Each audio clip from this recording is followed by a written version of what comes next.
Today we have the privilege to sit down with Bernice Janowski, graduate of Rosholt High School in 1958. Our goal today is to get an idea of what life was like in the 1950s, with a focus of what your life was like as a student and community members of Rosholt. What was your ethnic background? Polish. How big was your family? I had one brother and 3 sisters. 2 sisters now are deceased. What role did religion play in your family and community?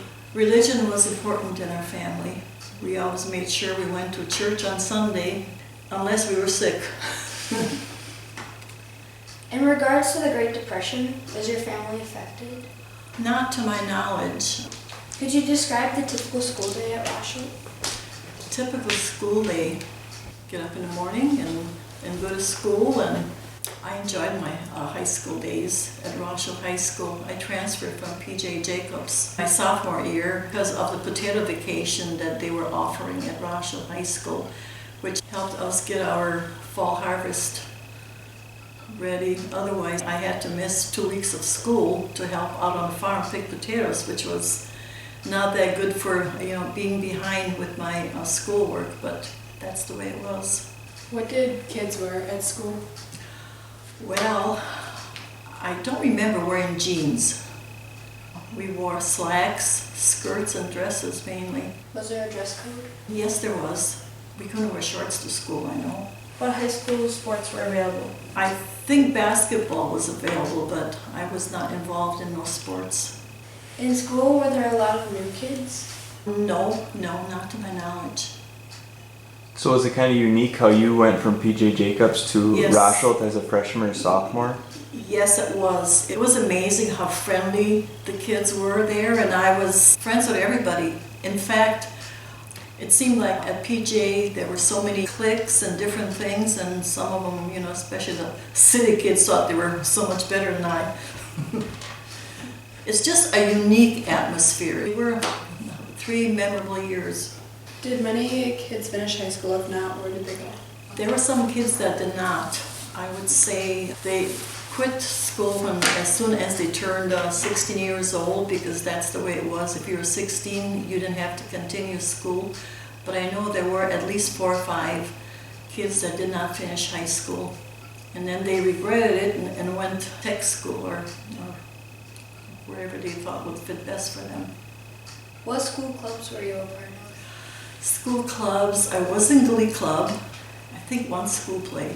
What was that atmosphere in school like? I enjoyed my high school years, put it that way, and there's nothing else I can say, really.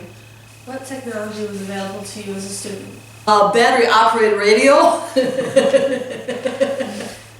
How did you get to school? Rosholt school bus.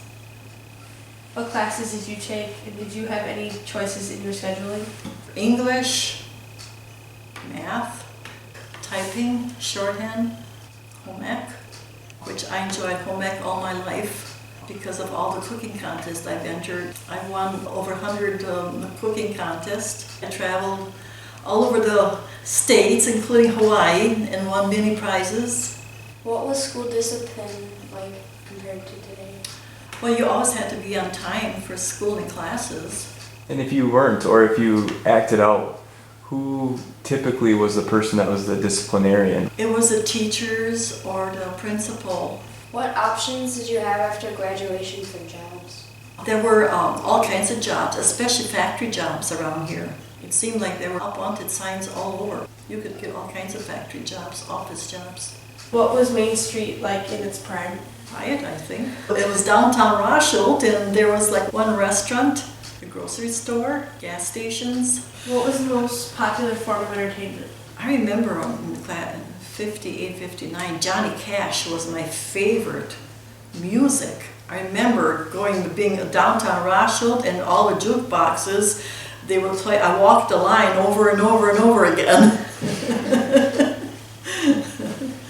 And was that music played a lot, let's say at dances, or not necessarily? Not necessarily. In my days, polka music was very popular, and I attended all kinds of polka dances from Maryland, Starlight, Wildwood, Johnny's Tune-In, which no longer exists. What were the popular attractions in Stevens Point versus like Rosholt? Fox Theater, outdoor movies. What was the Rosholt Fair like when you were in school?